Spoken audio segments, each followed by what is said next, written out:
Ketemu lagi dengan Broco dan Mister Wi yang sungguh luar biasa. Hari ini episode ke-8 Ngopi Hitam. Selalu menampilkan sesuatu yang baru, yang nge-hot dan nge-hit. Karena kita ngopi hitam. Ngobrol pintar, hidup tambah manfaat. Ya, sesuai flyer, jadi nggak usah gimmick lagi kan, sesuai flyer ya. Sesuai flyer yang sudah beredaran gitu, yang tadi malam baru. Jadi itulah ciri khasnya ngopi hitam. Sebenarnya flyer ngopi hitam itu sudah kita umumkan dari 3 hari yang lalu. Cuma kita umumkannya di Instagram. Jadi karena di Instagram harus follow Instagram ngopi hitam, biar tahu. Besok apa sih? Kan kemarin ada yang nanya tuh, Japri sama kru ngopi hitam. Besok ngopi hitam ngomongin apa sih? Kalau penasaran, follow Instagram ngopi hitam. Di mana? Di apa sih ngopi? Oh, ngopi.hitam, belum tahu ya. Hitam ya. Udah follow belum? Oh, udah dong. Udah follow ya. Episode ke-8 kita akan ngobrolin tentang apa sih judulnya itu? Dashboard. Jadi ngobrolin tentang visualisasi data. Ya, kita dengan sudah hadir bersama kita. Ada yang nulis tuh. Apa? Lucu aku sudah follow tapi di fallback. Oke. Jadi ya nanti ya di fallback lah ya nanti di fallback. Karena Bung Gober ini kan nanti juga akan berkolaborasi dengan kita Mr. Wi. Dan Mr. Wi hari ini istimewa sekali karena kita akan ngobrolin sesuatu yang sebenarnya membuat saya agak sedikit kurang suka gitu kalau dengan data-data misalnya tiba-tiba kalau ini kan Mr. Wi, kalau di atas Pak Wawan ya Pak Wawan tiba undang jamlator kita gimana? Harus ngetik angka. Terus ini data dari evaluasi gimana? Gitu, ngobrolin tentang data-data itu sebenarnya saya agak kurang karena kurang familiar mungkin ya. Terus kenapa tiba-tiba Mr. Wi ngajakin kita semua yang ada di ruangan ini ngobrol tentang visualisasi data? Kenapa sih? Apa sih pentingnya itu gitu? Visualisasinya sih satu hal yang berbeda ya. Tapi pentingnya adalah atau konteksnya adalah data. Oke, data. Karena data itu saat ini kita kalau katanya Bu Menteri Keuangan sih, kita tuh hidup di atas tumpukan data. Tapi data itu nggak tahu mau diapain. Nah, dia biasanya ini gue pakai omongan kalau buka latihan. Data driven. Data driven. Ya. Kita tuh punya banyak data, tapi kadang kita nggak tahu data itu mau diapain. Kalaupun sudah bisa diolah, terus data itu mau dikasih siapa gitu ya? Mau diapain gitu ya? Iya, mau diapain. Dan biasanya data itu pasti akan diolah jadi informasi akan buat pimpinan mengambil keputusan. Ya, sebagai dasar pengambilan karena keputusan. kita memberikan informasi ke pimpinan itu berbasiskan data. Dan pimpinan biasanya memang barangkali tidak disodorkan data yang banyak sabrek-abrek. Ini data A, data B, data C, banyak tabel tadi lo bilang. Iya. Nggak seperti itu, makanya butuh dikemas, visualkan. Di package di packagingnya biar jadi menarik gitu ketika saya dikasih data-data oleh misalnya teman-teman kita lagi ngobrol bareng MOT kalau Pak Kobin di sana Pak di lantai 3 gitu. Biasanya ini apa sih? Oh, capaian kita sekian gitu.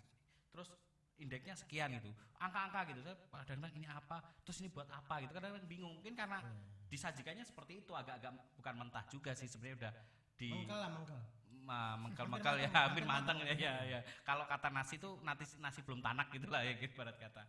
Oke, hari ini kita ngobrolnya nggak cuma berdua, Mr. Wi.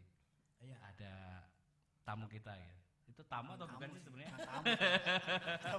Tamu jauh tapi dekat tapi jauh karena sekarang jarang ketemu, Mr. Wi. Oh iya. Karena tidak lewat itu. Tidak lewat fisik. Jadi lewat dunia maya. Oke, kita beri tepuk tangan yang meriah untuk siapa? Itu dia. Itulah bedanya acara ngopi hitam dengan acara yang lain. Kalau acara lain diperkenalkan, saya perkenalkan Bapak Menteri Keuangan, tepuk tangan. Kalau kita enggak, kita beri tepuk tangan. Oke, saya kenalkan gitu ya. Orang lama banget Bapak Menteri Keuangan itu. Oh iya. Ibu Menteri Keuangan misal. Ibu Menteri Keuangan tadi slip. Dengan Mister Yaya, dipanggilnya Om Ya gitu ya atau apa? Kalau tadi sih saya ada panggilan khusus di lift tadi Pak. Kan dia tadi mengibas-ibaskan rambut gini. Cuma nggak tahu berkenan atau enggak. Karena istilahnya kalau poni di sini terus di gini itu namanya poni lempar. Karena kepanjangan bukan poni. Apa itu?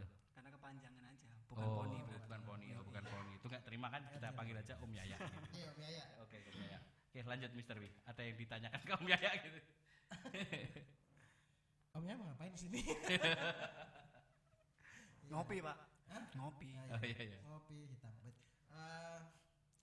Ini kan kita belajar bikin dashboard nih temanya. Oke. Ini kan ya di acara ngopi time ini kan everyone can share gitu. Mhm. Jadi kita sharing apa yang sudah kita lakukan atau apa yang kita tahu. Mudah-mudahan ini bisa bermanfaat buat teman-teman yang Sepakat, ikuti sepakat, ngopi hitam sepakat. ini. Jadi sebelum nanti kita masuk lebih jauh, susah nggak sih bikin dashboard gitu? Atau dashboard itu apa deh? Selain dashboard mobil ya? Oke. Jadi kalau kita konteksnya ngomong susah apa enggak, balik lagi sih Pak. Balik lagi dalam artian kalau hanya sekedar menampilkan membuat chart, hampir semua bisa lah. Oke. Selama ada datanya. Oh ya, siap. Oke ya, selama kontennya itu kan ada datanya nih. Datanya seperti apa yang kita punya, kita tampilkan dengan chart, toolsnya banyak sekali deh. Mau pakai apapun aja, nggak ada masalah. Cuman membuat chart ini kan kita harus pikirkan dulu konteks apa yang kita mau taruh pada chart tersebut. Dia akan menampilkan informasi apa, kepada siapa informasi itu disampaikan juga.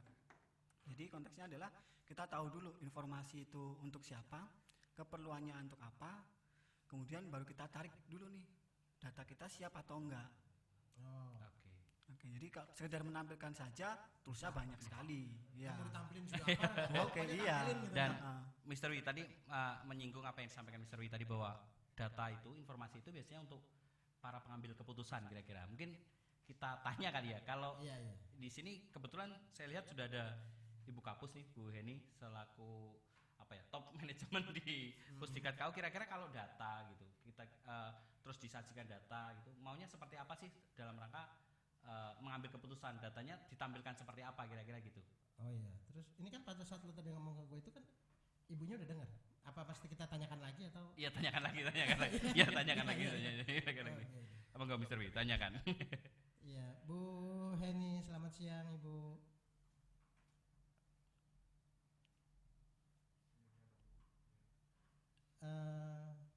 Mungkin masih mute, mic-nya belum. Sekarang udah. Oh, udah. Sampun, Bu. Sampun. Ya, sampun Bu. Siang, Pak Wawan, Mas Kopin, Mas Yaya. Apa kabar? Semua sehat? Sehat. Alhamdulillah, sehat, Bu. Alhamdulillah. Para peserta ngopi hitam, mudah-mudahan juga semuanya sehat. Assalamualaikum warahmatullahi wabarakatuh. Waalaikumsalam warahmatullahi wabarakatuh. Oke, melanjut tadi apa yang disampaikan pada saat obrolan kami di awal Bu Heni. Baik, tadi ngobrolin apa tadi? Agak lag ya suaranya. Ngobrolin Ibu Ada lag. sebagai seorang pimpinan, informasi apa sih yang ingin diperoleh gitu? Karena tadi kita udah di awal bilang kita tuh punya banyak banget data. Kadang saking bingungnya data itu dikasih aja plek gitu ya, Iya. setengah matang gitu. Setengah mangkal. Nah, mangkal. Tetapi di satu sisi kadang-kadang data itu bisa bunyi bisa enggak gitu tadi obrolan kita gitu. Jadi sebagai seorang pimpinan kalau Ibu terima laporan, maunya tuh pengennya kayak apa sih? Karena tadi Mas saya bilang kita bisa sih memprovide itu, tapi kita harus tahu dulu maunya apa. Nah, ini saya mau konfirmasi apa memang seperti itu gitu. Pengennya itu yang seperti apa? Kemudian data itu mau bentuknya kayak apa gitu. Yang memudahkan seorang pimpinan mengambil keputusan atau membuat kebijakan. Silakan Bu. Ya, jadi pertanyaannya maunya apa gitu ya? Padahal saya banyak mau biasanya. Apa Bu? Dicicil nanti. Baik Pak Wawan, Mas Kobin, Mas Yaya, dan juga teman-teman sekalian. Mungkin sebelum saya menjawab pertanyaan dari Pak Wawan, kita bicara dulu ya konteksnya gitu. Kalau tadi kan pertanyaannya langsung sebenarnya yang diinginkan itu tampilan yang seperti apa atau data yang seperti apa. Kita bicara dulu tentang konteksnya. Nah, konteksnya tentunya adalah terkait dengan evaluasi nih, ya kan? Kan yang ditampilkan adalah hasil evaluasi. Nah, kalau kita berbicara tentang evaluasi secara umum, evaluasi itu dilakukan untuk kita bisa menilai sesuatu Dan kemudian hasil penilaian itu dapat kita pergunakan untuk bisa melakukan perbaikan, ya, secara umum seperti itu. Baik itu untuk mengevaluasi individu maupun untuk mengevaluasi organisasi. Sehingga biasanya kalau kita melakukan evaluasi itu, ini kembali nih ke tujuannya nih, karena kan tujuan ini kemudian nanti akan sangat berkaitan dengan apa sih sebenarnya yang seharusnya ditampilkan gitu. Nggak jauh-jauh sih sebenarnya kalau kita bicara di level individu, misalnya sudah seberapa bagus sih Mas Kobin ini kompetensinya sebagai Kasubit penyelenggara dua, betul ya, ya kan? Nah, terus apa saja sebenarnya kesulitan yang biasanya dialami untuk Mas Kobin memproses pekerjaannya, melakukan kegiatannya gitu, sehingga kemudian data-data itu bisa kita peroleh dan kemudian berdasarkan data bisa dilakukan apa namanya rencana penanganan, rencana perbaikan gitu ya yang lebih tepat. Kalau kita berbicara apa namanya individu. Kalau kita berbicara organisasi, seringkali yang kita lihat adalah seberapa efisien atau seberapa efektif kegiatan yang kita lakukan itu kemudian sudah inline gitu dengan tujuan yang akan kita capai, tujuan organisasi yang akan kita capai. Nah, Pak Wawan, Mas Kobin, Mas Yaya, dan teman-teman sekalian, kembali ya tadi secara umum saya mengatakan bahwa evaluasi itu seharusnya kemudian bisa menghasilkan data yang bisa kita pergunakan untuk kemudian kita melakukan perbaikan. Nah, fungsi perbaikan ini sebenarnya yang saya sangat garis bawahi, ya, fungsi perbaikan. Kenapa? Kenapa itu yang saya garis bawahi? Ya, kita di Kementerian Keuangan itu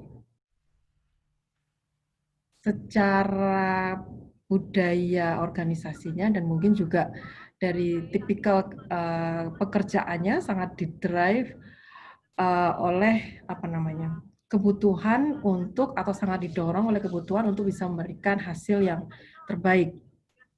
Ya mungkin teman-teman paham itu di Kementerian Keuangan kalau kita lihat betapa Bu Menteri selalu meminta kita untuk memberikan sesuatu yang terbaik gitu ya dari apa yang kita hasilkan.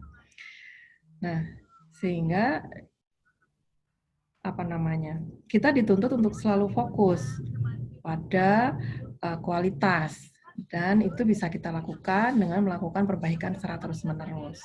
Bagaimana caranya? Caranya kembali pada apa yang selama ini dilakukan oleh tim evaluasi ya Mas Yaya dan teman-teman sekalian, yaitu dengan kemudian kita melakukan evaluasi secara lebih terencana, secara sistematis, dan juga tentunya lebih terarah gitu. Fokus pada semangat perbaikannya tadi. Nah ini penting ya, semangat perbaikan itu menjadi shared value kita semua gitu. Jadi teman-teman di evaluasi, kalau kemudian kenapa sih Bu Eni serius banget sama bidang evaluasi selama ini mungkin gitu ya. Karena buat saya, apa yang dihasilkan oleh teman-teman di bidang evaluasi itu sangat bernilai. Ya, untuk kemudian bisa memberikan input baik itu untuk saya maupun untuk teman-teman di bidang yang lainnya untuk bisa melakukan perbaikan secara berkelanjutan. Nah, terus baru kita masuk pertanyaan yang tadi, pengennya yang kayak gimana sih Bu, gitu ya kan Pak Wawan ya. Nah, jadi pengennya tentunya, kalau boleh saya bagi menjadi 3 nih. Dari sisi data, dari sisi proses, dan baru kemudian dari sisi tampilan. Nah, tadi kan Mas Yaya udah di ujungnya ini, di tampilannya. Tapi untuk bisa sampai ke sana, menurut saya, tampilan itu akan menjadi sesuatu yang means nothing gitu ya, kalau kemudian data dan dari sisi prosesnya tidak diperhatikan dengan baik. Nah, jadi kalau saya ditanya maunya apa, maunya banyak. Tadi saya udah bilang ya, di depan maunya banyak. Satu, terkait dari sisi data. Data tentunya yang diinginkan oleh pimpinan itu data yang valid dan komprehensif, ya. Jadi kita mau melihat dari perpelatihan bisa, dari per program yang terdiri dari beberapa pelatihan atau beberapa batch itu juga bisa. Mau melihat dari item evaluasi yang sama untuk berjenis-jenis pelatihan juga bisa. Kemudian kita cut off dari sisi waktunya, data juga tersedia gitu. Kemudian kalau itu mau dikaitkan dengan demografi peserta atau apapun, itu juga ada. Jadi datanya lengkap, komprehensif, bisa mewakili semua kebutuhan yang nantinya akan digali. Itu dari sisi data. Kemudian dari sisi proses. Dari sisi proses yang selalu saya tekankan adalah saya butuh analisis yang mendalam. Ya, untuk semua data yang kemudian teman-teman sudah bisa hasilkan. Saya nggak pengen cuma dikasih angka, prosentase, tapi nggak ada bunyinya, nggak ada korelasinya antara satu dengan yang lain, tidak mencerminkan apa-apa, atau tidak menggambarkan apa-apa, atau hanya sekedar kemudian kita punya informasi, oh sudah deket nih, kok mepet, oh ini mepet banget dari batas capaian IKU misalnya, oh ini ternyata jauh di bawah yang ditargetkan. Hanya berbunyi seperti itu buat kita yang seharusnya berada di organisasi, itu informasi yang masih sangat kurang gitu ya, untuk kemudian kita bisa melakukan perbaikan. Kalau misalnya kita hanya mendapatkan angka seperti itu, terus kamu ngapain? Kalau misalnya sudah di atas, apakah kemudian kita terus sudah puas berdiam diri? Tentunya enggak. Dari yang baik pun kita harus bisa menggali apa sih sebenarnya yang kemudian membuat kinerja kita itu menjadi baik. Kalau hasilnya jelek lebih-lebih, apa yang membuat kemudian elemen-elemen yang kita kerjakan itu masih dinilai tidak baik? Apa yang masih perlu kita perbaiki? Nah, analisis yang mendalam ini tentunya akan bisa menghasilkan kesimpulan dan rekomendasi yang nantinya lebih bisa dipercaya. Misalnya mau diberikan ke Renbang, diberikan ke penyelenggaraan, atau diberikan ke TU, ke Widya Iswara, mereka semua menjadi yakin bahwa memang root cause-nya dapat, kemudian rekomendasinya juga dapat gitu. Nah, ini tentunya dibutuhkan skills untuk menganalisis. Kita bisa bicara tools itu can be anything ya, maksudnya apapun terserah, itu mau pakai apa gitu, mau pakai data apa yang biasa dipakai di data analytics sekalipun terserah gitu, itu sesuai dengan kemampuan dari teman-teman yang akan mengevaluasi dan juga tentunya sejauh mana kemudian tools itu dibutuhkan. Tapi kalau kita berbicara menganalisa, itu tentunya butuh skills ya, yang harus selalu diasah gitu ya, dan kemudian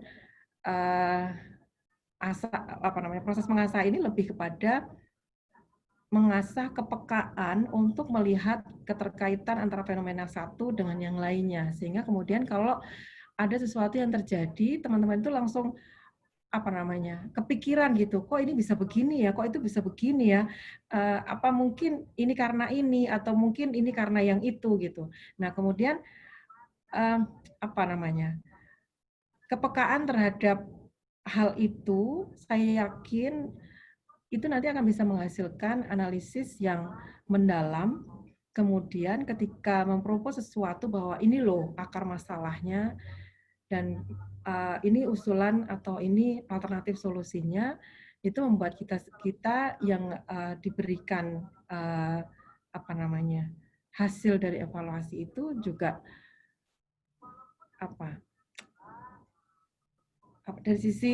dari sisi keyakinan terhadap hasil itu tinggi gitu ya, sehingga kemudian baru masuk ke bagaimana semua yang tadi sudah dihasilkan dari dua poin ya, data dan proses, itu ditampilkan. Nah, kalau dari sisi tampilan tentunya pengennya dari semua yang banyak tadi itu bisa ditampilkan secara simpel dan mudah dipahami. Ya, meskipun datanya kompleks, meskipun cara menganalisisnya mendalam, tapi begitu ditampilkan di satu dashboard, maka dashboard itu simpel aja, mudah dipahami, tapi sudah mencakup semua aspek yang tadi kemudian dibutuhkan. Jadi kalau misalnya saya pengen coba Mas Yaya, kalau misalnya kita mau cari ini, kayak kemarin saya sudah agak simulasi sedikit sama Yaya. Jadi Yaya buka di ruangannya, saya buka di sini, kemudian data diutak-atik, tampilannya sudah langsung berubah gitu ya di layar saya gitu, tanpa kemudian saya harus nunggu. Kalau biasanya kan nunggu tuh, nunggu diotak-atik dulu, baru kemudian orangnya sudah Bu, sudah dikirim lewat email gitu. Nah sekarang udah enggak, itu alhamdulillah banget. Jadi begitu Mas Yaya coba deh dimasukin ini, kalau misalnya ini diubah, dikurangi ini, ditambah itu jadinya seperti apa, itu sudah langsung bisa tampilannya saya lihat di layar. Nah itu saya apresiasi sekali untuk teman-teman di Evalapkin dengan itu semua, tapi tentunya Mas Yaya dan teman-teman sekalian yang juga selama ini memproses SOP terkait dengan evaluasi, hal-hal yang tadi saya sampaikan mudah-mudahan bisa menjadi perhatian juga untuk teman-teman sekalian supaya kemudian dashboard itu tidak sekedar dashboard aja gitu, kayaknya keren, kayak mobil mewah kan dashboardnya keren, tapi kita nggak tahu memfungsikannya seperti apa. Atau mungkin punya HP bagus, tampilannya bagus, tapi kita nggak tahu memfungsikannya bagaimana. Mungkin demikian Pak Wawan, Mas Kobin, Mas Yaya, terima kasih. Terima kasih. Agak makan durasi ya. Sesuai janjinya Pak, banyak. Ya sebenarnya maunya saya nggak banyak. Iya. Ya, maunya itu cuma 2 gitu. Iya, maunya 2. 3 lah ya. 2 malah. Simple tapi komprehensif. Komprehensif itu. Simple, komprehensif itu. Iya. Nah, untuk mewujudkan sesuatu yang simple dan komprehensif baru banyak. Iya. Effortnya baru banyak. Iya, luar biasa. Iya. Tapi ya pimpinan yang harus gitu. Kalau pimpinan, semuanya detail ya nggak usah jadi. Nggak bisa pimpinan. Kalau ya. Oke. Ya, atau simple dan komprehensif itu. Itu kita bahas sekarang atau terserah ya. Terserah ya. Ini membahas dia. Oh iya. Ayo, gimana enaknya? Tapi enaknya untuk cooling down sebentar. Okay.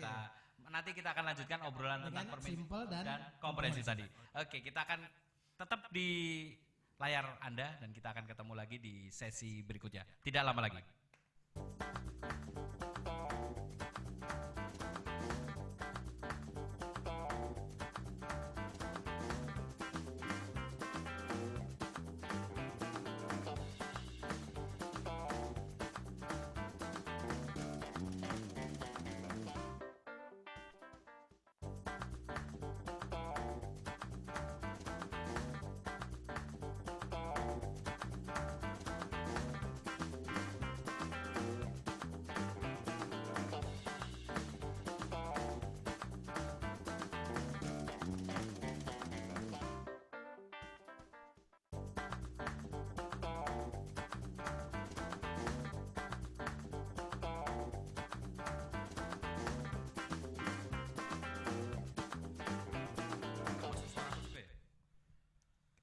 Oke, ketemu lagi, Mister. Iya. Nih kita ngobrol yang tadi apa? Simple tapi komprehensif, sederhana tapi komprehensif.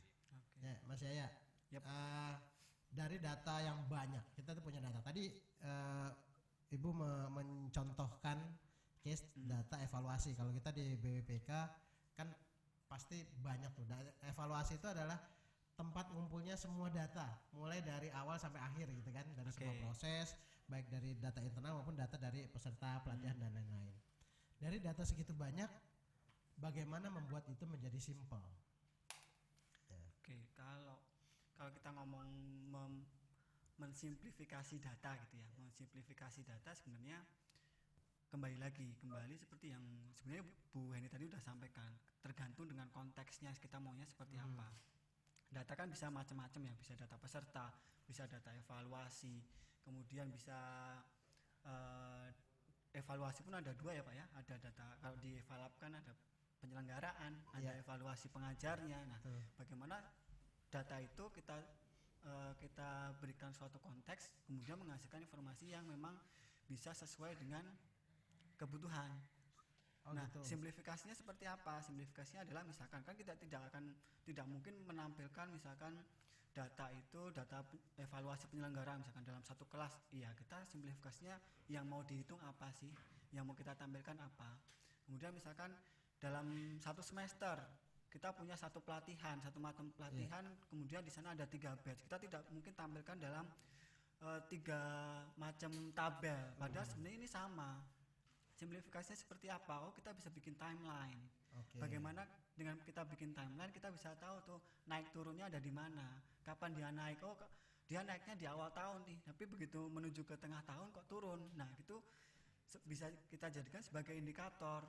Kenapa? Ada apa? Apakah dari pesertanya yang bertambah atau dari beban kerja beban kerja dari widaiswara atau pengajarnya yang juga bertambah, atau ada hal yang lain. Nah, itu yang menjadi insight baru untuk kita terhadap informasi yang kita sajikan. Oke, tadi disebutin ini kita bisa bikin kategori gitu ya. Proses simplifikasi tadi. Terus tadi juga disampaikan kita bisa menampilkan pakai timeline. Nah, berarti itu kan ada needs-nya dulu nggak sih? Maksudnya Oh pasti. yang mana nih yang diperlukan? Apakah kita butuh needs-nya dulu atau tujuan mau menampilkan ini nanti ini data ini misalnya bisa akan dikelompokkan per unit atau per kelas, per peserta per unit. Kayak tadi kan Ibu juga sampaikan komprehensif di sini artinya kita langsung masuk ke komprehensif nih ya. Yes. Komprehensif di sini akhirnya semua data itu bisa bunyi gitu ya. Semua data itu bisa menghasilkan sesuatu. Nah, butuh needs-nya dulu atau kita preparing datanya dulu? Oke, Yang mana dulu nih? Yang lebih mudahnya gitu, lebih enak. Kalau yang ditanya saya, kita tahu needs-nya dulu, Pak. Tahu needs-nya dulu. Tahu needs-nya dulu. Kenapa? Sebenarnya dari needs kita bisa breakdown tuh. Needs-nya apa? Oh, kalau kita sudah tahu needs-nya, harapannya adalah kita tahu kebutuhan untuk menyediakan informasi tersebut. Saya perlu menyediakan data apa aja. Datanya bisa diperoleh dari mana? Data itu milik siapa? Karena kan kita nggak bisa nyomot data sembarangan, walaupun satu pusdiklat gitu ya, satu pusdiklat. Gampangannya gini, yang real data itu dimiliki oleh bidangnya Falapkin, berarti data evaluasi penyelenggaraan dan pengajarnya nih. Yeah. Kemudian data pengajar yang bertanggung jawab atas kevalidan data tersebut, kualitas data tersebut ada di bagian mana? Oh, teman-teman dari bagian subit TP nih. Nah, jadi kalau ada sinkron semua, kita tahu needs-nya, datanya udah sinkron, semuanya paham akan datanya yang dimiliki dan menjaga data tersebut, harapannya informasi yang disajikan juga valid. Dan bisa komprehensif tadi. Iya, iya. Terus misalkan contoh nih, kita kan coba namanya penyajian data kan melayani kebutuhan pimpinan atas informasi. Misalkan Mas Yaya bisa tampilin peserta dari BBPK selama 1 tahun terakhir ini yang kehadirannya nggak 100% di kelas, berapa orang atau berapa persen? Bisa nggak kira-kira kayak gitu? Misalnya itu salah satu needs-nya gitu, salah satu kebutuhan. Karena tujuannya adalah misalnya mau melihat apakah penugasannya efektif atau tidak dan lain-lain. Itu bisa kan di-create dari data yang ada gitu ya? Bisa itu bisa banget, Pak. Bisa banget. Bisa banget. Oke. Lah. So dan bro, ini orang dulu caranya ngopi hitam tapi kopinya manis. Kagak. Daripada itu ya kita ngopi dulu aja ya. Ini ada kopi yang enak banget. Waduh, ini untuk Mr. Wi ya. Asik. Ini untuk Segitu Pak Yaya. doang, ngisinya segitu doang. Nanti Mau segitu boleh tambah, Oh, boleh gitu. tambah. Bebas. Stoknya segudang tenang saja. Ya ini buat Segudang Sarina. Broco. Dapat juga. Gelasnya beda. Itu gede. Gelasnya gede. Eksklusif. gede. Soalnya produser bicara kan. Coba jangan minum aromanya doang. Iya. Kita cek. Saya Monggo gimana? Mantap ya? Mantap. Ini Kopi apa ini? Penasaran nggak ini? Kopi apa? Kopi apa? Ini namanya kopi Gayo Honey dari Yadoy Coffee. Mantap. biasa. Iya. Tapi enak beneran. Enak beneran. Emang. Iya, oke. Terima kasih. Tadi di chat juga ternyata ada yang nanya juga. Apakah izin bertanya sebelum jauh dari Mas Amin Hudaya. Izin bertanya sebelum jauh. Mau kemana ya? Oh jauh ya? Sebelum jauh itu iya. Jika terlewat data studio yang dimaksud apakah Google Data Studio? Iya, untuk Iya. pembahasan ini iya. Iya. Iya. Oke, berarti tadi sampai mana tadi kita? Kopi. Kopi hitam. Iya. Jadi itu bisa ya karena datanya banyak dan kita tahu kebutuhannya apa gitu ya. Iya, kalau tadi konteksnya itu misalkan pengen tahu nih seberapa sih pemenuhan peserta menyelesaikan pelatihan berdasarkan kehadiran gitu ya. Iya. Berarti data yang paling gampang dapat kita olah menjadi informasi tersebut ya data dari rekap. Oke. Dari rekap dari situ kan mungkin nanti juga bisa di track back lagi ya Pak ya. Kalau data kita memang cukup dalam artian cukup dalam untuk menghasilkan informasi yang lain, kita bisa track back. Oh bener nggak sih peserta yang masuk terdaftar dan mengikuti pelatihan ini sesuai dengan kebutuhan organisasinya atau sesuai dengan penugasannya. Bisa juga Jadi ke-track back ke sana. apa ya? Kebayang sih preparing datanya gitu ya, biasanya Oh, menjadi iya. poin kuncinya ya. Betul. Jadi kita ada kebutuhannya, kemudian preparing data dan bisa jadi kitanya misalkan sebagai orang yang berada di belakang data juga memprediksi kira-kira kebutuhan-kebutuhan data yang lain karena Iya. kayak misalkan kita udah nyiapin informasi data untuk informasi A gitu. Tahu-tahu berikutnya langsung ada permintaan lagi untuk informasi B.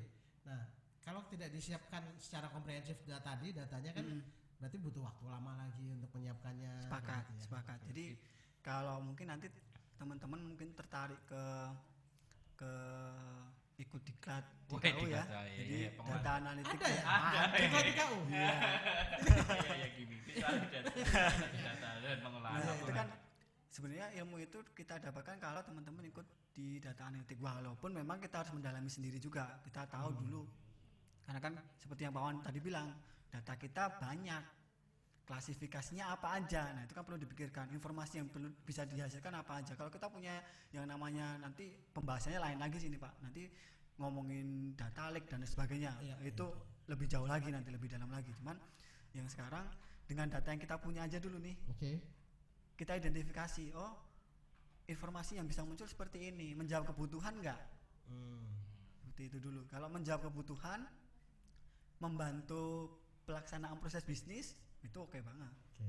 Apalagi bisa menjadi dasar sebagai sebuah pengambilan keputusan gitu ya, biar Ya paling tidak dari yang kita tampilkan kita dapat insight. iya menambah Gitu. referensi. Oh kira-kira kalau seperti ini obatnya apa misalnya Ya gitu. kalau kebayangnya kan gini Mas, kebayangnya kan gini, misalkan, Mas lu. oh iya. Kebayangnya gini, kalau misalkan data evaluasi satu pelatihan hanya kita tampilkan satu, serahkan Iya. lagi satu kan, iya kita sekarang terima, besok terima lagi, yang kemarin lupa kan. Tapi kalau data itu udah kekumpul, kita udah bisa generate secara tadi yang bilang komprehensinya seperti apa, secara garis besarnya bagaimana, dalam setahun itu larinya naik turunnya data grafik bagaimana. Nah di situ kan muncul insight baru tuh, oh ternyata di kantor kita di bulan pertengahan Juni-Juli ini kayak apa ya, oh naik lagi nih nanti di akhir tahun. Oke. Seperti itu. Tapi kalau dari tadi ngomong begini ngebayangin Ustaz lu punya contohnya nggak? Ada Ada contohnya, ada contohnya. ada. Biar contohnya berbicara. Oke. Iya. Siap. Jadi misal saya izin share screen dulu. Boleh.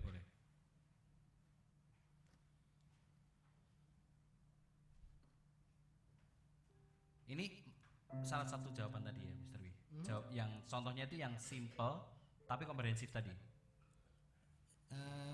Simpelnya ya gitu. Tapi kalau komprehensif ini kan tergantung berapa banyak data yang kita buat, yang kita miliki, kemudian seberapa kita bisa memahami fungsi dari data tersebut. Misalnya fungsi data A dengan data B walaupun dia berjauhan ibaratnya, tapi kita harus bisa cari hubungan antar data-data B ini seperti apa. Dia kalau digabungkan misalkan atau kalau dihubungkan dengan data lain dia bisa menghasilkan informasi apa gitu. Gimana Mas saya? Oke, ini contoh. Saya ada dua contoh sih yang mau saya coba sharing sebenarnya. Jadi ini adalah data raw dummy ya, dummy untuk Evalabkin. Sayang sekali sebenarnya tadi kan di awal kita ngobrol, kita hidup di atas tumpukan data gitu ya. Iya. Oke, tapi sebenarnya kalau datanya udah ditumpuk itu sebenarnya datanya udah kumpul. Paling tidak udah kumpul. Yang susah kan kita nggak tahu data itu sekarang dipegang pegawai siapa, kemudian pegawainya pindah, datanya ada di mana. PR juga. Jadi kemarin memang effortnya banyak untuk mengumpulkan data ini saja. Hanya ngumpulin ya Pak. Kalau udah ditumpuk itu sebenarnya udah enak, kita tinggal istilahnya kan tinggal disusun nih, dipilah betul. Gitu ya. Ini numpuk aja belum gitu kan. Kita harus nyari dulu ada di mana, tanya ke siapa. Nah, ini kita coba ada data dummy misalkan dari 2018 sampai dengan 2020. Kemudian ini adalah untuk evaluasi pengajar, saya contohkan. Sebenarnya nanti kita juga pikirkan juga struktur tabelnya bagaimana. Karena yang perlu kita pahami ada dua sebenarnya di sini, yaitu dimensi dan metrik.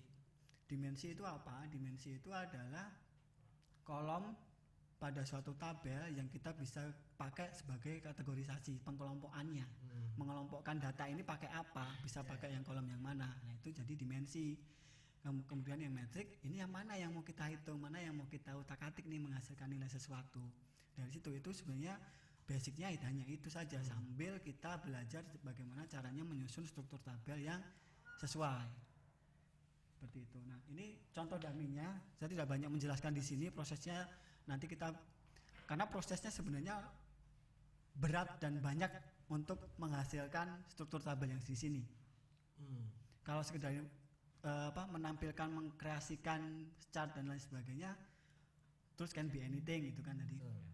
Tools can be anything. Jadi silakan teman-teman mau belajar pakai tools selain Data Studio, bisa Power BI, bisa Looker, bisa Tableau ya. Banyak sekali lah, sekarang tinggal dipilih aja. Oke, ini adalah contoh kita bikin. Tapi yang namanya sebuah dashboard, dia mengikuti pergerakan data ya. Jadi Iya. dinamisnya akan Iya. terlihat ya. Jadi kayak sebuah live report gitu ya kan. Betul, Live report gitu. betul. Ya. Jadi data belakang berubah, ini berubah. Iya, gitu. jadi sebenarnya kan kita menjaga sebenarnya yang kemudian setelah ini semua bisa ditampilkan, yang kita jaga adalah bagaimana kita tetap menjaga data itu tetap update, tetap menyediakan data terkini, karena itu yang penting, datanya terkini, benar, intinya kualitas datanya terjaga lah gitu. Kalau kita ngomong kualitas data nanti panjang lagi Pak. Oh iya, nanti. Ya, jadi yang penting adalah bagaimana kita menjaga bahwa data ini tetap diupdate, karena nggak mungkin, karena sudah dibuatkan seperti ini, datanya nggak diupdate, percuma, berhenti aja. Padahal datanya kan bertambah terus nih, bertambah terus. Nah, harapannya kemudian dari sini mempengaruhi juga bagaimana jalannya proses bisnis yang as usual-nya berubah. Jadi kemudian kebiasaan barunya muncul. Kebiasaan baru muncul, informasi data yang didapatkan juga terjaga kualitasnya, informasi yang didapatkan juga bisa lebih komprehensif tadi. Iya. Oke, ini contoh apa nih Mas? Ini visual apa nih? Misalkan ini terkait dengan informasi evaluasi pengajar. Misalkan anggaplah di Pusdiklat Keuangan Umum gitu ya Pak, namanya kita bisa macam-macam. Nah, kita bisa lihat nih kalau tabel di sini sebenarnya hampir mirip dengan pivot sebenarnya. Cuman kalau kita tampilkan di sini ini kan summary sebenarnya Pak. Siapa, berapa jumlah diklat yang dia telah ampuh, jumlah mengajarnya berapa kali, jumlah mapelnya berapa kali yang diampuh kan. Sebenarnya kalau kita lihat di sini misalkan nanti akan kita lihat anomali, misalkan pengajar A jumlah diklat yang diampuhnya misalkan 50, kemudian jumlah mengajarnya sampai 120, tapi jumlah mapelnya cuma sekecil 10. Berarti kan kita pastikan bahwa pengajar ini berdasarkan data jumlah mata pelajaran yang diampuh mungkin hanya itu saja gitu. Nah, berarti kan kita dapat insight, oh kita perlu menambah nih, apa yang bisa kita tambahkan untuk pengajar tersebut agar dapat mengolah mata pelajaran yang lebih banyak lagi. Tapi proses misalnya, ini pemanfaatan dari sebuah insight itu apakah juga bisa di-provide di sini, disediakan di sini, atau itu menjadi ranah pimpinan atau ranah yang tim lain, misalkan mengambil kebijakan baru gitu. Di sini visualisasi ini memberikan sebuah data, informasi yang bisa memberikan sebuah insight baru sampai di situ, atau seperti apa sih? Kalau sebenarnya yang namanya insight itu memang kita perlu lebih menjelaskan lagi ya Pak ya, karena kan nggak mungkin kita tiba-tiba menyerahkan sebuah dashboard tanpa kita menjelaskan kepada pimpinan dashboard ini informasi apa yang disajikan. Walaupun memang berasal dari kebutuhan tadi, tapi kan akan membingungkan juga, ini data apa, kok ada naik turun garis dan lain sebagainya gitu. Insightnya apa yang bisa saya dapatkan dari sini, maka perlu kita jelaskan juga, oh data ini mengenai ini, untuk mendapatkan insightnya seperti apa. Nah itu makanya selain untuk menjelaskan, memberikan insight atas pengetahuan data yang kita tampilkan itu, sekaligus itu menjadi feedback buat kita, oh ternyata pimpinan masih kurang nih, atau sudah cukup puas dengan apa yang kita sediakan, informasi yang kita sediakan, kita dapat feedback. Jadi harapannya juga dashboard ini tidak melulu seperti ini saja, tapi nantinya akan ada perkembangannya sesuai dengan kebutuhan tadi Pak. Iya. Nah terus Bro Syuk mau tanya. Enggak, jadi kalau saya lihat ini kan jadi datanya bergerak nih. Jadi ketika ini seperti kayak saya mengibaratkan seperti memang dashboard mobil gitu misalnya. Jadi ketika bensinnya habis berarti data indikatornya akan turun. Ini sama ya, berarti ketika datanya berubah di dapurnya berubah, nanti di sini juga akan berubah. Dan saya jadi berpikir mungkin kita bisa analogikan dengan mobil gitu. Dashboard untuk mobil Ferrari mungkin beda untuk Terios misal gitu ya. Karena data yang ditampilkan juga mungkin nggak mobil Terios nggak nggak instrumen nggak sekompleks Ferrari misalnya, nyebut merek ya, harusnya nggak nyebut merek ya. Iya. Itu Vera bintang itu. Karena itu menyebutin 2 mobil saya di rumah, Pak. Hah? 2 mobil saya di rumah. Oh, Iya. Ngimpi ya di rumah siapa? Di rumah siapa ya? Jadi itu. Jadi nanti nih akan dicoba gitu atau bagaimana? Atau ada cukup waktu untuk mencoba bahwa data ini ternyata bisa dinamis, bisa berubah gitu. Bisa sih, bisa dicoba. Kita tinggal insert aja di tabelnya tadi. Oh gitu.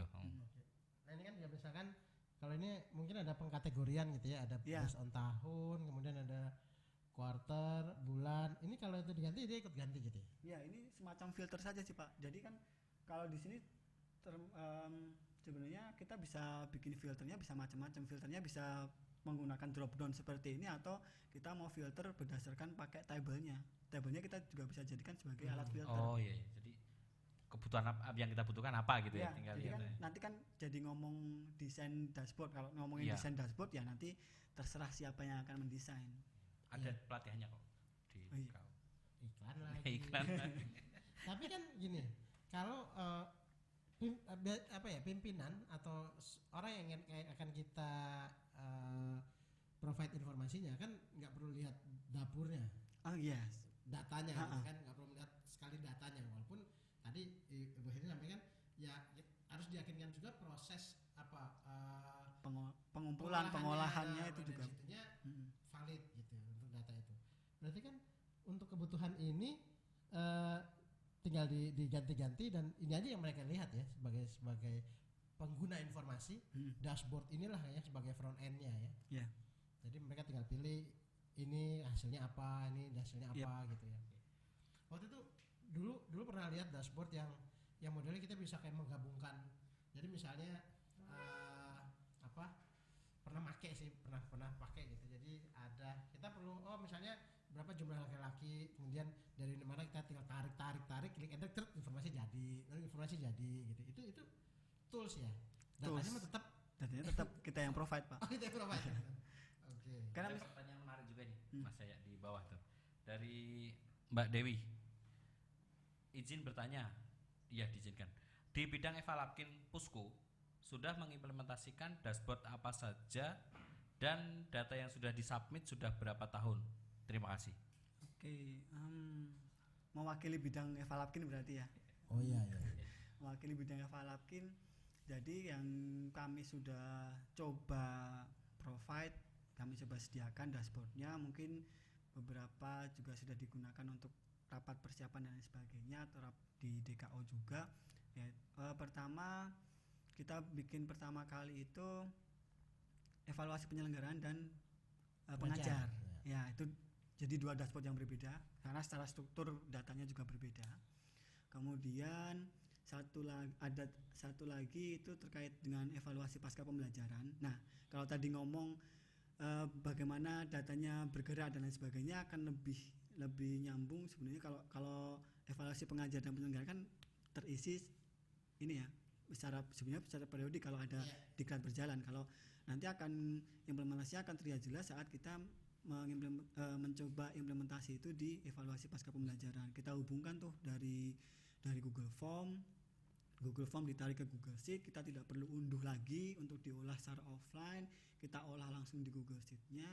Dari Google Sheet itu karena kan beberapa pelatihan yang kita evaluasi pasca pembelajaran kita tarik, kita gabungkan jadi satu, baru di situ kita sajikan dalam bentuk visualisasi. Nanti naik turunnya akan terlihat di situ. Kemudian ada lagi kita gunakan untuk monitoring rekomendasi. Ya. Ada monitoring rekomendasi juga, itu juga sudah dicoba dibuat. Mungkin akan juga kita coba kembangkan lagi nanti seperti apa. Kemudian yang terakhir kemarin dari teman-teman IPK coba membuat summarize untuk kebutuhan DKO. Jadi pencapaian IQ dan lain sebagainya itu coba dibuatkan visualisasinya. Jadi tidak harus lagi membuka file Excel ya, kalau file Excelnya dibuka. Iya. Dan biasanya begitu dibuka tulisannya cuili gitu kan. Bacanya susah. Kalau cilik mah masih bisa dibaca. Tapi kalau udah cuili, Wow. karena datanya banyak banget gitu kan. Belum lagi kalau kita bicara tadi data evaluasi pasca pembelajaran, itu kan bisa jadi ada data isian kuesionernya dan mungkin karena kalau tadi dimaksud data dinamis itu pada saat kita memasukkan data dia si dashboard ini atau visualisasinya ikut memunculkan sebuah ini gitu ya. Iya, betul Pak. Jadi konsepnya adalah kan kita biasanya bikin survei itu ada jangka waktu tertentunya ya, jangka waktu tertentu. Nah, kadang kita juga perlu extend misalkan karena respondennya dirasa masih kurang, kita coba extend. Nah, kalau kita masih menggunakan cara yang lama, dalam artian kita harus unduh dulu hasilnya kemudian kita olah. Belum lagi yang kita pikirkan adalah yang mengolah bisa siapa aja, bisa jadi antara satu dengan yang lain, konsep menampilkan chartnya juga berbeda juga. Nah, kalau dari sini kan kita diskusi dulu, akan ditampilkan menjadi apa, chartnya sebagaimana. Jadi setelah tertampil itu juga sudah ya itu tadi mewakili keseluruhan dari seluruh pelatihan yang kita evaluasi pasca pembelajaran gitu misalkan. Contohnya seperti ini. Visual seperti apa saja yang bisa disediakan oleh, kalau bicara tools ya, kalau yang kebetulan yang ini digunakan adalah Data Studio ya. Apa aja nih? Kalau tadi kan kita contoh ada pie chart, kemudian dia bisa memunculkan apa aja sih, atau apa yang bisa dilakukan terhadap Data Studio? Kalau saya sebenarnya belum terlalu banyak eksplor mendalam terkait dengan bagaimana chartnya. Yang sebenarnya yang menjadi menarik di sini adalah kita bisa blended data, Pak. Kita bisa blended data. Jadi misalkan antara si data source untuk evaluasi pengajar dengan data source untuk evaluasi penyelenggaraan, kita bisa blended tuh. Selama kita bisa memastikan atau kita tahu ada korelasi antara dua tabel tersebut. Nah, itu kita bisa blended. Nah, itu sebenarnya yang menarik. Apakah ada misalkan apakah antara nilai evaluasi pengajar dengan nilai evaluasi penyelenggaraannya ada korelasi enggak? Kalau positif atau positif negatif atau bagaimana? Nah, itu kan pasti akan jadi insight baru tuh. Ya, jadi misalkan kalau misalkan nanti kita temukan nih evaluasi pengajarnya oke, tapi tiba-tiba di evaluasi penyelenggaraannya drop, tapi kan kita harus tahu dulu dropnya ada di poin di mana. Nah, itu nanti jadi pembahasan lagi lebih dalam lagi, jadi analisisnya sampai ke sana gitu. Jadi kalau tadi ini terlepas dari ini ya, yes. Misalnya kalau kita pengen bikin grafik gitu dan itu apa saja yang perlu diperhatikan gitu. Jadi tampilannya, warna-warninya atau apa gitu. Kalau menurut secara visual mungkin ada yang lebih paham bagaimana cara memainkan warna dan lain sebagainya. Tapi kalau yang ditanya saya, yang pertama itu tadi datanya sama bagaimana pemahaman kita terkait dengan dimensi dan metriknya tadi. Kuncinya hanya itu sih. Untuk saat ini yang bisa saya share. Jadi pertama adalah kualitas datanya. Pun sampai saat ini saya belum bisa memastikan sendiri karena data ini perlu dipastikan ke teman-teman bidang yang lain gitu kan. Sebagai pemilik datanya gitu kan. Sepakat Pak. Jadi kan ownernya. Saya nggak bisa mengkonfirmasi apakah misalkan ini nama pengajar. Ada Edi B sama Edi Basuki misalkan. Nah, ini orang yang sama atau enggak gitu kan. Nah, artinya nanti akan dieksplor sampai ke sana. Tapi menurut lu Edi B sama Edi Basuki sama enggak? Edi beda dong, Pak. Satu Edi B, satu berarti beda. Ya. Sama Cobi M sama. Enggak banget ya omongan kita ini. Iya. Gitu. Jadi nanti kita bagaimana implementasi atau bagaimana sih kita di pekerjaan sehari-hari kita berkaitan dengan yang tadi nanti kita akan ulas lebih dalam di sesi berikutnya ya. Boleh. Dan untuk ini ada di episode 8 tadi di produser atau siapa yang ngingetin ke saya juga, ini jangan sampai sore-sore karena persiapan Pak. Persiapan apa? Persiapan ada yang mudik, ada yang lain-lain Oh, gitu iya, ya. iya. Karena hari ini adalah hari Kamis dan besok hari Jumat, Pak. Kalau di tempat saya gitu hari Kamis Itu tuh. insight baru buat Iya gue. ya, Kamis dan Jumat. Oke, terima kasih. Nanti kita akan masuk sesi berikutnya dan akan bincang lebih lebih mendalam lagi terkait dengan Oke. ini apa sih bukan implikasinya sih, bisa diimplementasikan seperti apa di kehidupan sehari kita di perkantoran dalam menyajikan data dan lain-lain, terutama di BPPK sih. Oke. Ya. Dan Kementerian Keuangan karena ternyata ada yang bukan BPPK gitu. Oke, kita ketemu lagi di sesi ketiga.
Oke, balik lagi di kedai kopi. Lanjutkan yang pembicaraan tadi, Pak. Lu cuma buka doang lanjutin. Kan Iya, begitu iya. kan job desk-nya begitu, Oh, Pak. gitu, Iya. siap. Sini aneh sebagai barista kita jadi job desk-nya masing-masing Iya, gitu. iya, oke. Ngeles ya. Nah, sedikit nih tentang data studio. Oke. Apa ya? Ini kan supaya men-trigger teman-teman gitu ya yang sobat zoomer di kopi hitam ini. Sebutan baru ya. Sobat Zoomer ya. Iya. Ya. Bisa kepikiran gue. Iya, Sob Zoom. Sobat zoomer ngopi hitam, kalau mau buat ini baik lagi sih memang penyiapan datanya mungkin susah, tapi penggunaan data studio ini mudah nggak sih untuk kita memvisualkan seperti yang tadi ditampilkan gitu atau gitu. Kalau kita menggunakan data studio, gampangnya untuk menampilkan chart gitu ya Pak ya, untuk Ya, menampilkan atau pertanyaan atau- gini, saya ganti. Apa yang harus kita persiapkan untuk bisa menampilkan visualisasi itu? Datanya harus seperti udah matang banget atau data studio punya algoritma untuk membantu mengolah data gitu? Kalau algoritma khusus yang sampai dengan yang saya coba baca dan ikuti sampai sekarang memang saya belum menemukan. Mungkin nanti kalau ada sumber yang lain bisa disampaikan juga, jadi Oke. kita belajar bersama gitu Iya. kan. Nah, cuman memang sebaiknya data preparation itu kita beneran bener fokus di situ dulu, bener fokus di situ. Ini mumpung ada pertanyaan nih Pak, ada cleansing data berapa lama? Nah, ini pertanyaannya sebenarnya nyambung ke data preparation itu tadi. Cleansing data berapa lama? Bergantung. Pasti Kenapa alumni data tergantung? analitik ini, Pak. Bergantungnya dari yang data yang kita dapat seperti apa. Dan apa yang mau kita sajikan gitu ya. Sepakat ya. Iya. Jadi karena kan bisa saja yang kita terima karena kita tidak tahu histori datanya seperti apa, ya misalkan evaluasi pengajar deh, adanya nama pengajarnya aja tanpa ada nama MP-nya, berarti kan kita harus cari tuh KAP-nya ada di mana, atau Iya. kita harus cari dari misalkan data semantik, pelatihan ini dilaksanakan kapan, mata pelajarannya apa aja, dan itu kan kita harus dilengkapi data tuh. Nah, kemudian menyambung ke tadi, setelah data preparation itu sudah dilakukan, sudah dilalui dengan segala macam uji coba, perjuangannya. Uji coba. Nah, masuk ke data studio, bagaimana kita menampilkannya? Sebenarnya teman-teman tidak perlu sampai harus belajar bahasa pemrograman tertentu. Jadi di sana sudah disediakan model chartnya seperti apa yang memang merepresentasikan, yang bisa menurut kita merepresentasikan data kita. Jadi kita juga harus mengenal dulu data kita seperti apa. Nggak mungkin kita menyediakan datanya berupa date, sebenarnya kita bisa tampilkan itu dalam bentuk chart timeline, tapi kita tampilkan malah dalam bentuk pie chart, nggak ada informasi yang tampil malah gitu loh. Iya, tanggal gitu ya. Yes, begitu. Ada pertanyaan di chat, boleh gitu dari Mas Sartono, jika boleh mohon cerita, mohon cerita gitu aja kali ya. Bagaimana kita berproses untuk membuat tampilan sebagus ini? Mana? Tadi yang tadi. Padahal data semacam itu sudah kita punya sejak dulu. Terima kasih. Yang tadi tampilannya Mas Oh, Hendra ya. yang chart yang tadi Iya. dashboard yang tadi ditampilkan ya. Kalau dibilang bagus ya alhamdulillah ya, berarti informasi yang tertampil paling tidak sudah menarik mata dulu. Jadi kalau udah menarik mata paling enggak. Ayo magnetnya. Oke, jadi balik lagi sih konteks ya Pak ya. Berarti kita ngomongin konteks lagi. Jadi ngomongin konteks tadi. Jadi informasinya apa sebenarnya? Data tanpa konteks ya hanya berupa data saja. Tapi begitu kita kasih konteks ke dalam data tersebut, maka data tersebut berubah jadi informasi. Jadi konsep dasarnya itu saja sebenarnya. Bagaimana kemudian sekarang sudah bisa divisualisasikan, bagaimana sudah bisa ditampilkan dan memberikan insight yang baru, karena ya kalau saya bisa boleh jawab, karena ada bertambahnya ilmu yang kita peroleh saja Sama sebenarnya. menambahnya kebutuhan kali ya. Sepakat. Jadi karena ada bertambahnya kebutuhan, didesak bagaimana kita mempelajari agar menjawab kebutuhan tersebut. Kebutuhan lebih cepat dan lain-lain Iya, gitu ya. Jadi iya. jadi ini buat para pimpinan yang mudah-mudahan banyak yang nonton gitu ya. Jadi jangan mau dibohongin sama anak buah misalkan oh tolong tampilkan datanya. Oh sebentar Pak Bu, nanti saya siapin dulu karena datanya harus ada gini. Oh jangan mau. Karena itu sebenarnya prosesnya cepat, kalau di cleansing visualisasinya gampang ya. Iya. Betul nggak sih? Ya, tapi pimpinan juga harus Dia paham, Pak. nyiapin data. Pimpinan juga harus Iya, paham iya. nyiapin datanya itu Iya. ya. Tapi maksudnya Yes. bahwa kebutuhannya itu bisa dijawab gitu ya. Sepanjang memang datanya ada dan informasi yang diminta itu bisa loh dalam bentuk, kan biasanya yang selama ini tadi meneruskan Pak Sartono nih, bisa jadi informasi yang didapatkan oleh pimpinan itu parsial, separuh gitu kan, karena Ya. biasanya datanya memang parsial. Nah, jadi karena kebutuhannya saat ini kita udah butuh banyak informasi gitu, dan data di belakangnya juga sudah banyak banget yang bisa mensupport itu. Data yang tadi parsial-parsial kan digabungkan gitu ya, Yap. dikumpulkan. Dan Oke. ini yang saya tampilkan baru sebagian kecil dari data yang kita punya sebenarnya. Sebagian kecil ya dari yang kita punya. Bahasa IT. Hah? Sebagian kecil. Bagian besarnya kayak apa gitu. Jadi itu Spotek. Spotek. Sepatu itu merek loh. Spotek. Tahu sepatu dan Itu sepatu paling mahal. Pak. Spotek. Kasogi lawannya. Karena sepotek aja misalnya 100.000, gimana kalau utuh ya? Temennya Kasogi. Oke, kalau ini yang sobat zoomer aja saya pakai ya. Sobat zoomer kedai kopi ngopi hitam. Kalau ada pertanyaan boleh via chat atau mau ngidupin unmute mic-nya juga boleh. Kayaknya sama host dibuka sih ya. Boleh. Jadi bisa unmute kalau mau disampaikan sesuatu. Dan kalau mau via chat juga boleh. Tapi tinggal berapa menit lagi nih. Jadi oke, luar biasa sekali ya grafik-grafik itu. Jadi kalau baca gini sih sebenarnya jadi lebih enak daripada data-data yang mentah kotak-kotak tadi di awal Pak ya. Itu yang sering saya sajikan ke Oh iya. Pak Wawan itu yang Iya. cuma kotak-kotak gitu ya. Untuk nggak minta yang begini Pak ya. Oh nanti setelah ini langsung misalkan datanya real time gitu kan. Kemudian saya cuma tinggal klik Iya, ini iya, untuk iya. melihat Iya, kebutuhan data. Terima kasih banyak loh Pak, saya telah memberikan sebuah insight. Untuk Iya. sebenarnya visualisasi itu mudah gitu ya. Mudah. Justru bagaimana kita menyiapkan datanya. Iya. Nah, Oh, iya mungkin- Pak, sorry. oh iya. Pemilihan chartnya juga berpengaruh Pak. Nah itu yang mau Oh, tanya ini. tadi. Itu tadi yang mau tanyain. Milih chart itu juga berpengaruh terhadap informasi yang Nah, disampaikan gitu. Jadi betul. yang tadi saya sampaikan, yang kalau kita punya data yang bisa kita jadikan menjadi matrix timeline, ya jangan ditampilkan. Kalau kita pilih chartnya jangan pilih chart yang pie atau malah ditampilkan dalam bentuk tabel saja gitu. Jadi Iya, iya. yang intinya kan kalau pimpinan ya saya nggak perlu tahu detail per pelatihannya, per penyelenggaraannya, tapi misalkan per bulannya bagaimana atau per kuartalnya bagaimana, karena mungkin akan dikaitkan dengan capaiannya, misalkan capaian organisasinya seperti apa. Nah untuk itu misalkan tadi data kita nggak ada nih, nggak ada date-nya gitu. Iya sebenarnya tinggal bagaimana kita modifikasi asalkan tetap menjaga integritas datanya ya Pak ya, integriti datanya. Kalau misalkan kita mau sajikan timeline, ya kalau kita tidak ada data kapan itu diselenggarakan dan sebagainya, paling tidak kita punya referensinya dulu. Ya mau nggak mau tetap harus punya referensi. Misalkan paling tidak kalau kita nggak punya sampai detail tanggalnya, bulannya deh dan tahunnya gitu. Jadi begitu nanti kita buatkan timelinenya muncul tuh naik turunnya beberapa tahun dan lain sebagainya. Oke. Terus terkait dengan chart tadi ya, itu pada saat ini berdasarkan pengalaman Om Yaya ya, saya panggil macam-macam Ya wes pokoknya suara karo-karoan lah. itu kalau pada saat mau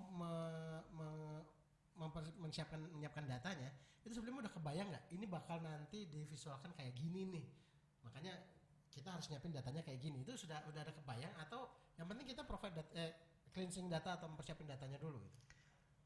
Kalau awal saya buatnya memang saya mengumpulkan data, kemudian udah punya bayangan nih. Oh, ini bisa dipakai buat ini, baru kita ajukan, kita cari feedback. Jadi kalau tadi di awal kita mengawali dengan menanyakan kebutuhan, bisa juga dari saat kita sudah punya data yang firm, kita sudah punya bayangan, oh ini bisa mendapat, kalau kita data ini kita sajikan, harapannya kita bisa yang menerima data menerima informasi tersebut dapat insight ini nih. Nah, makanya kalau yang model seperti itu perlu didampingi saat menyajikan informasinya agar kita bisa memberikan penjelasan terkait dengan grafik yang kita sajikan dan kita mendapatkan feedback. Karena kenapa saya tanyakan itu, karena kadang-kadang itu misalnya kita mau menyajikan sebuah informasi, kita tanya ke pimpinan maunya seperti apa, ya pokoknya gitu deh, saya maunya yang gampang gitu, ya kan? Nah, berarti paling tidak kan di satu sisi kita juga sudah punya misalnya dari data evaluasi penyelenggaraan dan evaluasi pengajar misalkan, apa saja informasi yang bisa dihasilkan dari data ini, mungkin kita juga sudah punya bayangan itu dulu gitu ya, baru nanti kalau datanya kita apa istilahnya, ini pakai bahasa istilah teknisnya apa ya, misalnya kita pakai tapi tadi udah ditulis ya, data kita cleansing gitu ya, kemudian dibikin klasifikasinya gitu ya, kemudian nanti data ini bisa ngobrol sama data apa lagi untuk menghasilkan apa, itu kita sebaiknya memang sudah memikirkan itu juga ya. Iya, dan itu sebenarnya kalau kita udah terpikir bagaimana data itu, seperti yang tadi apa, Evalapin punya data apa, penyelenggara punya data apa, Renbang punya data apa, kita tahu sebenarnya bisa connect, ya harusnya memang connect gitu kan, karena kan yang kita lakukan ini satu proses nih, siklus ya, namanya kan siklus nih. Kalau sudah dari penyelenggaraan di misalkan ada data tertentu di sana, kita olah kemudian ke penyelenggaraan, kemudian ada evaluasinya, hasil dari evaluasi bisa jadi feedback. Sebenarnya kan kalau data ini kita kelola harusnya bisa mendapatkan insight yang lebih banyak lagi nanti. Oke. Berarti kalau tadi balik lagi ke gambar dashboard tadi, itu kira-kira dari berapa tabel isinya dashboard tadi itu? Yang satu lembar tadi, satu page tadi? Yang ambil contoh yang evaluasi penyelenggaraan, itu cuma satu tabel sebenarnya. Satu tabel, cuma datanya satu tabel. banyak. Datanya hanya yang biasanya kami tampilkan sebagai lampiran hasil rekomendasi atau laporan evaluasi diklat dari ED. Kalau kita kumpulkan hasilnya bisa seperti itu. Iya, jadi nanti kalau kita bikin surat atau nota dinas untuk hasil itu kasih link aja ya. Atau kalau enggak kita bisa bikin itu Pak. Iya, itu bisa seperti itu di link ini. Modern dong, itu paling gini gitu ya nggak sih? Kalau yang sekarang saya lakukan adalah saya sertakan juga capture dari dashboard tersebut, dalam artian misalkan ini adalah angkatan ketiga gitu kan, lantas pelatihan A gitu. Karena kita sudah punya data timelinenya seperti apa, nah ini kita bisa jadikan juga sebagai report pada nota dinasnya, misalkan angkatan ketiga ini lebih bagus hasil evaluasinya dari semua aspek yang dinilai gitu. Buktinya apa? Buktinya kita sampaikan. Ini loh buktinya. Kalau kemarin kan kita hanya menyampaikan berupa angka saja, itu tidak, ya mungkin itu jadi yang menjawab kebutuhan Bu Heni tadi ya. Jadi dan kebutuhan dari teman-teman Renbang atau penyelenggaraan, ternyata di angkatan ketiga ini jadi lebih bagus. Berarti kan secara otomatis harapannya masing-masing bidang juga mengevaluasi, ini angkatan ini bagus nih, bedanya dari angkatan yang kemarin apa ya. Nah jadi ngulik ke sana nanti Pak. Begitu. Karena bisa langsung dikomparasi kita beberapa batch gitu ya. Kalau selama ini sih bisa dikomparasi, batch 1 tampilin batch 2 itu naik gitu selembar per lembar gitu Pak. Itu dapat. Tapi sekarang dengan dashboard ini jadi lebih menjadi lebih mudah untuk mungkin kalau bahasa gampangnya membandingkan data, mengkomparasi data, melihat oh data seperti ini 9% itu menjadi trigger bagi kita. Oh, kira-kira ini kok jadi lebih bagus karena apa? Oh kok ini ada kejadian turun karena apa? Gitu contohnya kan kemarin misalkan di e-learning MPE gitu kan. Iya. Karena kan pasti ada inovasi dari teman-teman penyelenggaraan juga dong untuk menambah nilai dari pelaksanaan e-learningnya gitu. Nah kemudian begitu nanti dievaluasi kan di situ ada tuh data tuh, oh kelihatan nih dari MP1 sampai dengan MP3 progresnya kelihatan gitu. Nah seperti itu, jadi berarti inovasinya berhasil atau berarti feedbacknya positif nih dari peserta. Jadi insightnya ke sana. Besok kita bikinin dashboard ngopi hitam gitu. Ya. Bikin survei. Oke, misteri luar biasa sekali. Berarti dashboard itu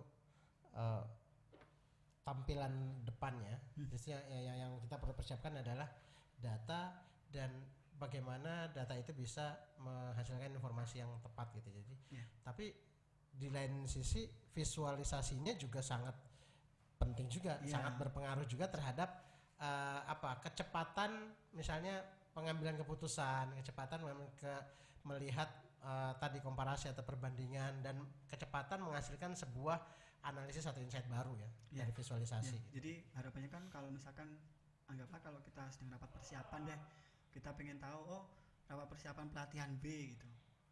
Ini batch ketiga nih.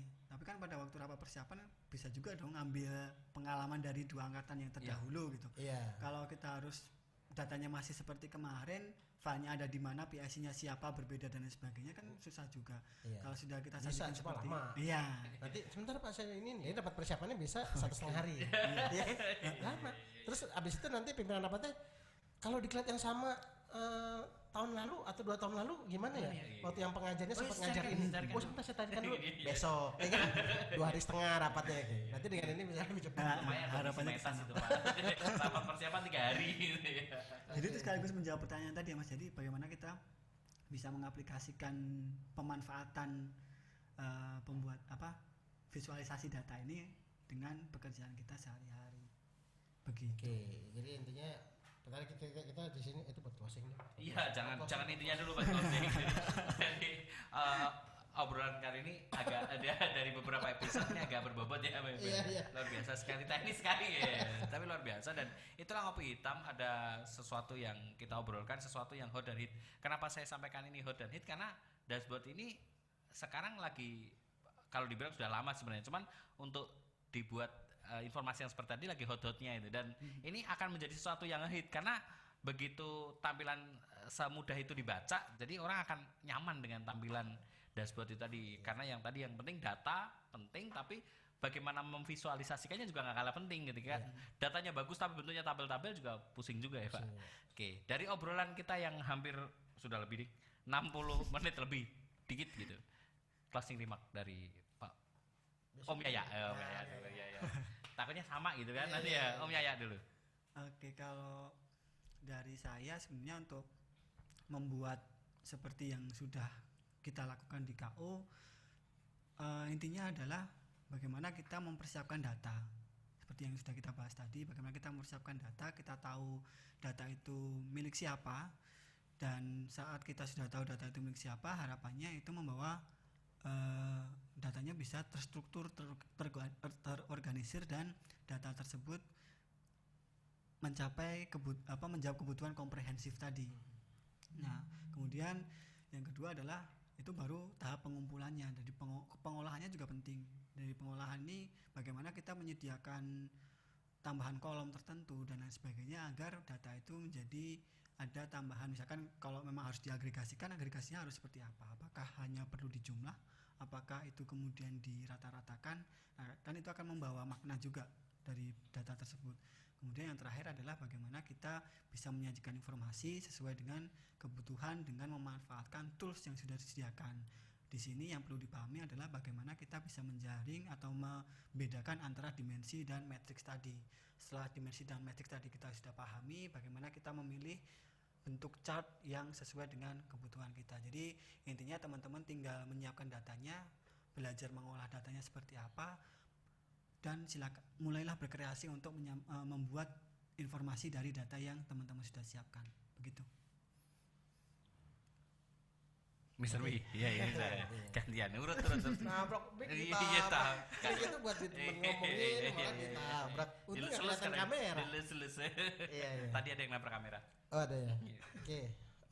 Bicara tentang visualisasi, makin kesini teknologi itu membantu kita dalam banyak hal, termasuk dalam kalau dibicara di konteks ini adalah bagaimana memvisualisasikan data. Toolsnya banyak, salah satu itu Data Studio, dan memproses visualisasinya itu sudah dimudahkan oleh teknologi. Dan tinggal bagaimana kita memanfaatkan teknologi tersebut untuk membantu pekerjaan kita, yaitu dari sisi bagaimana kita memahami data. Tadi kan Om Yaya bilang kita pahamin dulu data, dan seharusnya kita sudah paham data. Tadi Pak Sartono bilang kita udah punya data itu bertahun-tahun, kita yang memiliki data itu, kita yang menguasai, dalam hal ini misalnya BPK atau teman-teman. Jadi kita sudah tahu seharusnya data itu mau diapain. Nah, tinggal bagaimana kita mengolah data itu. Jadi semakin banyak data yang kita peroleh, bisa jadi hasilnya akan menjadi semakin baik, dan kita akan punya semakin banyak insight dari banyak data yang kita peroleh. Semakin banyak insight yang kita peroleh, semakin banyak value yang kita bisa tambahkan ke sebuah data, semakin baik juga keputusan yang mungkin bisa diambil dan kebijakan yang bisa diambil. Dan semakin baik keputusan dan kebijakan yang bisa kita ambil, maka semakin baik juga proses bisnis kita. Semakin baik proses bisnis, maka kita akan organisasi akan menjadi semakin baik. Organisasi semakin baik, maka kita semua juga pasti akan bekerja lebih baik. Kita akan bekerja lebih baik, maka Panjang ya. Lanjut sampai ya. Untuk bisa bekerja lebih baik, maka kita perlu akan menghasilkan data yang lebih baik. Data yang baik akan menghasilkan itu adalah bagian dari siklus pemanfaatan data. Oke, jadi itu Mas Kevin. Teknologi sudah membantu kita, ayo kita manfaatkan teknologi itu. Oke. Terima kasih Mr. W. Oke. Om Yaya. Kalau yang lain kan biasanya closing itu, kalau saya biasanya closingnya terima kasih. Tapi sebelumnya apa yang disampaikan Om Yaya ini baru informasi pembuka gitu. Kalau mau belajar lebih lanjut ke KU iklan. Iya, saya sudah dapat udah dari masuk ke redaksi nih permintaan knowledge sharing terkait dengan data evaluasi pembelajaran. Ya, jadi nanti terima kasih nih sudah ada request yang masuk. Ini memang Om Yaya kalau pas kita bikin acara gini request banyak masuk. Asik. Iya. Jadi bilang, "Wih, lu jelek lu, suara lu kecilan." Minta kopinya dong gitu. Ya, jadi memang ada. Nah, ini nanti mungkin akan insya Allah kita persiapkan gitu untuk knowledge sharing teman-teman khusus karena kita konteksnya tentang evaluasi. Jadi nanti akan saya belum tahu waktunya. Tadi dari teman-teman Evalab juga sih nanti akan arrange waktunya, dan kita akan belajar bareng-bareng lebih detail lagi dan lebih teknis lagi gitu. Siap. Itu untuk itu. Kemudian kalau tadi kita kan butuh mengolah data, cleansing dan lain-lain, itu ada pada pelatihan pengolahan data visualisasi. Kemudian kita butuh juga bagaimana menganalisis korelasi antara satu data dengan data lain, tren dan lain, ada pelatihan data driven dan data analytics gitu ya. Jadi silakan register. Enggak ya. Tapi kalau saya senang baca chat terakhir. Biasanya chat terakhir itu luar biasa gitu. Data dari Mbak Dian nih. Data semantik bukannya sudah banyak banget ya. Sayang sekali tidak digunakan sebagai bahan dashboard ya. Ini bukan saya ngomong, ini chat saya baca chat Pak ya. Terus Mas Amin Hudaya, nah mau ngomong gitu, maksudnya mau ngomong yang atasnya itu kali ya. Tapi nanti dipindah ke TIK. Waduh, ya. Panjang. Oke. Cukup sekian episode 8 ini. Kita akan ketemu lagi di episode ke-9 dengan tentunya tema yang luar biasa, pasti nge-hot dan nge-hit, dan yang pasti Sobat Zoomer, bahasanya baru. Sobat Zoomer di sana bisa usulkan tema, bisa usulkan mau bahas apa di next episode melalui, sebenarnya kalau sekarang sudah ada saluran komunikasinya sih. Saluran komunikasinya adalah Instagram. Jadi silahkan follow IG Ngopi Hitam, kemudian silahkan komen di situ mau usul tema apa, dan sekali lagi jangan lupa ketemu lagi dengan kita di setiap hari Kamis mulai pukul 13.30 sampai dengan 15.30 kalau hari biasa, karena ini kebetulan edisi spesial jadi kita cukupkan di 15.15. Dari kami cukup sekian. Mohon maaf atas segala salah dan khilaf. Wassalamualaikum warahmatullahi wabarakatuh. Waalaikumsalam.